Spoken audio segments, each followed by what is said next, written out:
everybody, and welcome to the Dr. Psych Mom Show.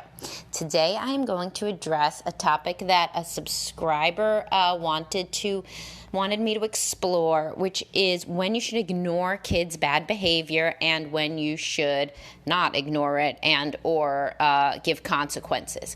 So before I dive into that topic, I would like everybody to subscribe, please, so that you get to hear all my paid content about all the different topics that I talk about. If I'm looking at my most recent ones, the role of maintenance sex in a healthy relationship. Does it really matter to wives when husbands get into better shape? Neediness versus healthy communication of needs. Those were all paid. So if you pay, then you get those too. Anyhow, so when should you allow your kids to just kind of misbehave or roll their eyes or bicker or whatever they're doing versus when should you lay the smack down is really the question. And there's really no hard and fast law about this. Quite honestly, I would think it would be a better topic to say, what do you do when parents aren't on the same page about this? And the answer there is to respect each other. And when mom is the one that's in charge, it's her rules. And when dad's the one that's in charge, it's his rules. People always think that parents have to have the exact same rules. They don't. What they have to do is be on the same page. So basically, whenever you hear that your child is catching some shit from the other parent, you have to be on the side of the other parent. Obviously, I'm not talking about an abuse situation. I'm not talking about, your husband, throws the kid across the room and you're supposed to be like, yeah, that's what he said. No, obviously not. I'm talking about a situation where, here, I'll give an example. Just to highlight both the individuality of these decisions and the need for parents to be on the same page with each other versus not, right? So let's say dad is doing breakfast and dad does not care if the kid pours the cereal onto the table. Right? Because dad just a real laid back dude, right? And he doesn't care. The kid's 3 years old and he says, fine, eat it off the table. So if mom comes down and she's like, what is all of this noise? Oh my God, you're training him to be an animal. Pick that up right now. You're in timeout. We've talked about this, right? You know what's bad? The kid's heart rate goes up from the marital conflict, right? And then also in a long-term situation, the kid learns dad is an idiot and only mom knows how to parent, right? When that's not true. Because, why is dad an idiot? He can just he's going to have to sweep up the damn table anyway, right? So when kids eat, it's a horrible mess. So he just says, I'll sweep up a little more. He doesn't give a shit. Maybe this was how it was when he was growing up, right? People were allowed to do kind of whatever they wanted. Either way, the kid isn't really hurting anybody. What he's not doing is he's not playing by mom's rules, but that's okay because mom's not in the room, right? However, if tomorrow mom is doing breakfast and mom has the kid eating with a spoon and from a bowl and dad comes down and he makes like a silly face and he pours his own cereal on the table, well then he's being a pretty prime jackass, right? And he's undermining her parenting. So the problem in this situation isn't that we have to figure out whether you're allowed to pour the cereal on the table or not when you're 3, but why do these parents continue to undermine one another, and why is their self-esteem predicated on being right versus thinking about how the calmness of the home and the connection between the couple is preeminent, which it really is in the mental health of the entire family, obviously including the children.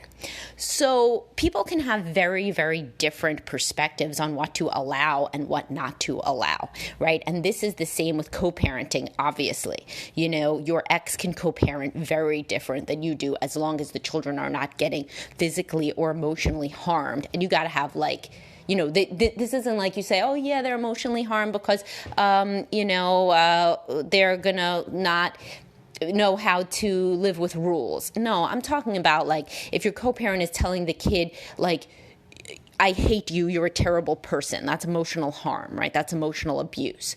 But in the situation where, and this is always what it is, one person is just more laid back than the other person. It could be because they have ADHD. It could be because they're a Zen Buddhist. It doesn't really matter.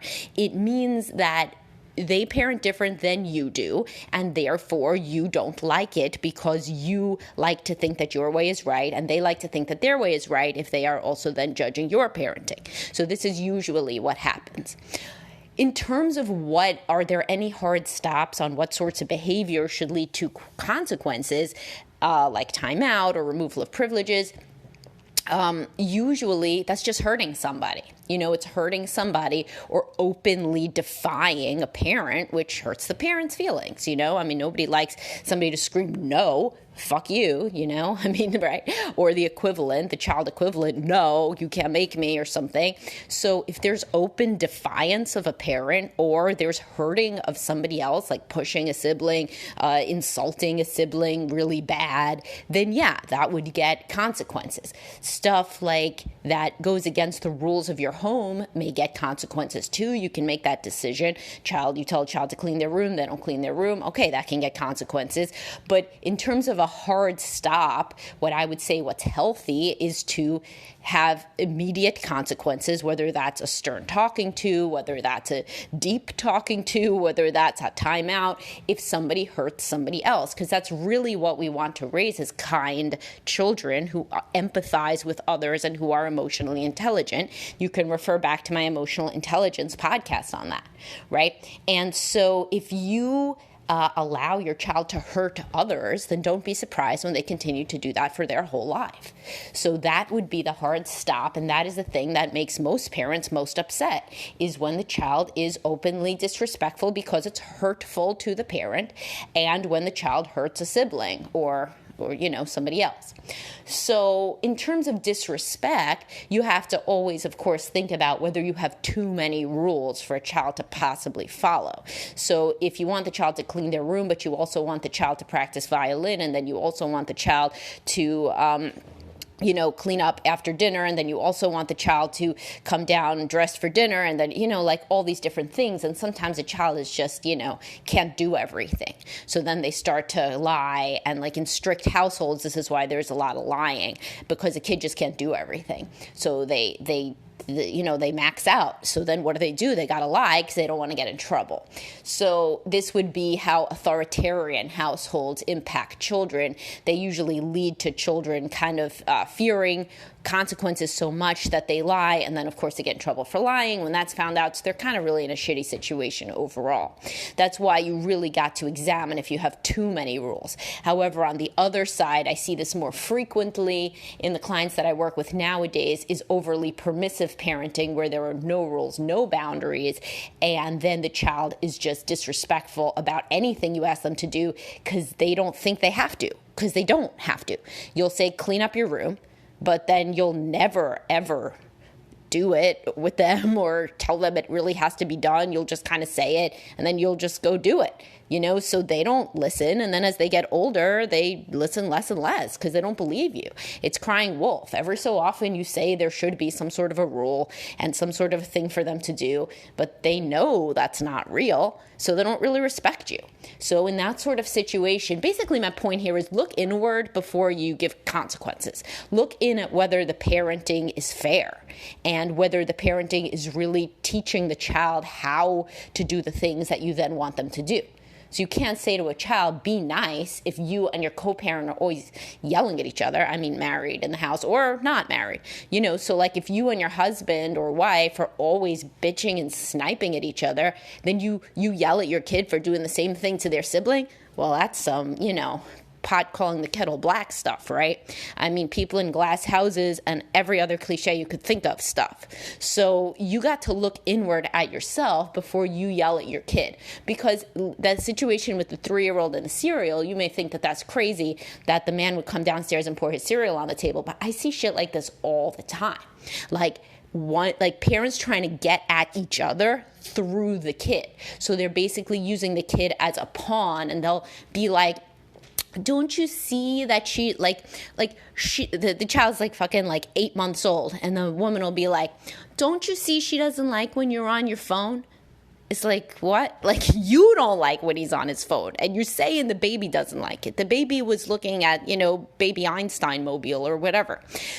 Certainly kids don't love it when you're on your phone, but every single time I hear a parent say that, it's because they wish that they got more attention from the adult, their partner, and so they're verbalizing it through the kids. So that's another thing to get from this podcast episode is, are you complaining about your co-parents' behavior because you really are upset with them for you and you're just saying that it's through the kids? So that's another thing to think about.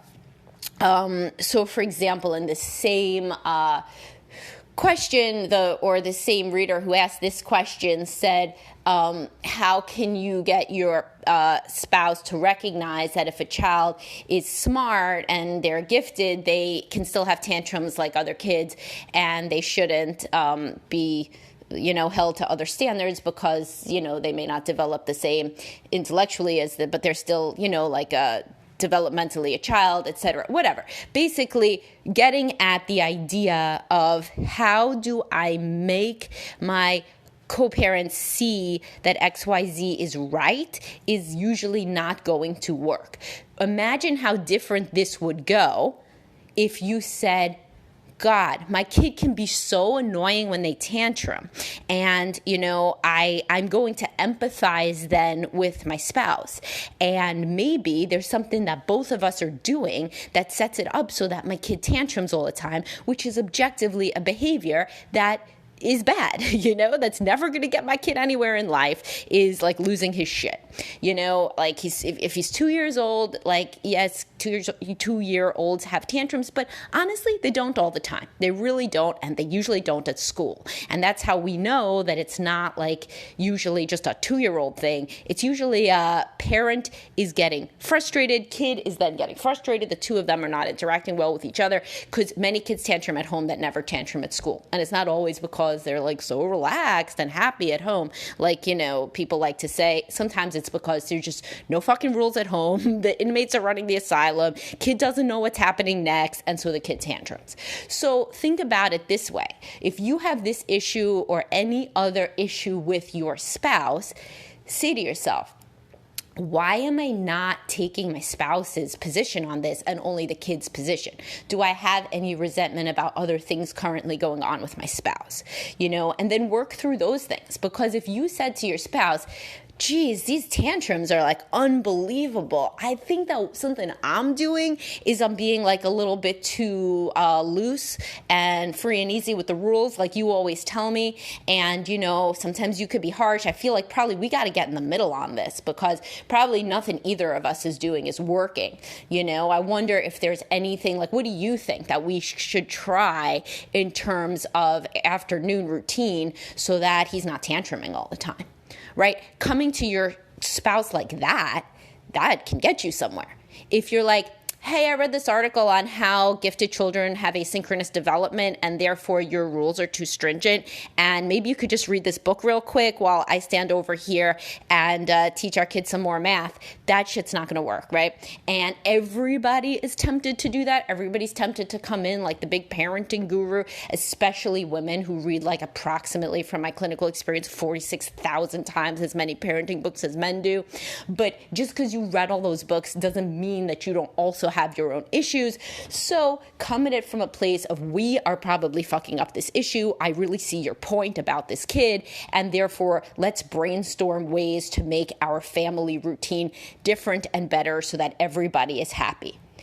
So that is just an extra little add-on to this, because any parenting question that has to do with how people should co-parent with each other usually goes back to the relationship between the parents. Just like in-law questions are never about the in-laws. It's about how the spouse is dealing with their parents that you don't like.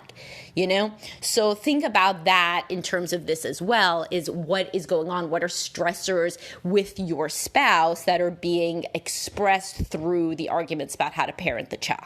That's frequently what's going on in my clinical experience. So overall, what did we learn? There is no one way to skin a cat or parent a child. There are no real rights or wrongs or hard stops until the child is hurting someone. You should look inward if the child is hurting someone or doing anything else, at where they could be learning this behavior from and whether the routine of the home is really child friendly. Remember, there can't be no routine. That's too permissive. And it can't be all, boot camp. That's authoritarian. The sweet spot is the authoritative in the middle. And don't come at things when you're trying to teach something to your co-parent. This one would be a real good podcast, honestly, if you want to share some shit with your co-parent, married or not, or divorced, share this one. Divorced, they're not going to listen to anything you said, right? But, maybe they could. But if you want to share this with your partner, this is a good one, because this one is saying, listen, maybe I'm coming at this wrong. Maybe I've been trying to act like the parenting guru on the mountaintop and not looking in at whatever in my behavior is contributing to the dynamic that I don't like. And there is not one right way and one wrong way to parent, and let's figure out what we could do that's somewhere in the middle that leaves us both feeling respected and shows our kids that we are on a team and makes us feel like we're on a team. All right, so hopefully this was useful. And please, everybody, do subscribe so you can get all my bonus content. You could also follow me on Medium. I'm starting, if you like Medium, I'm on Medium now. And I will talk to everybody soon. Have a great day.